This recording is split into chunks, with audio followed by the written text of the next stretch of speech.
patay. So ay tuturo ko sa iyan, sa madali lang yan. So ang una nyong gagawin is magdig kayo ng 3x4 na blocks katulad nitong ginagawa ko, and may lalim siyang 2 blocks. So maghukay pa kayo uli. And then dito is gagamit tayo ng campfire. So maglagay kayo ng campfire, and then maglagay kayo ng observer na naka-face down. So dapat naka-face down siya. Then maglagay kayo dito ng sticky piston, then ng redstone, then repeater na naka-4 ticks. So yan, 4 ticks yan ha.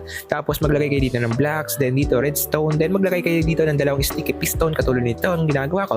And then maglagay kayo dito ng piston, then redstone dito. And then lagyan nyo na siya ng grass, tapalan nyo siya dahil tapos na tayo. So kung gusto nyo buksan yung hidden base is patayin nyo lang yung apoy katulad nito. And then kung gusto nyo sara, buksan nyo yung apoy. Pero ngayon patayin muna natin dahil dito sa loob is pwede kayo gumawa ng mga base nyo, pwede kayong gumawa ng bahay, or dito nyo lagay yung mga kayamanan nyo. So kayo bahala katulad ng ginawa ko. So ayun lang guys, tapos na to. So kung aalis kayo, sindihan nyo lang para di makita yung base nyo. So kung gusto nyo panoodin yung full video nito is nasa profile kayo yung YouTube ko, so pwede nyo itong panoodin. So yun lang.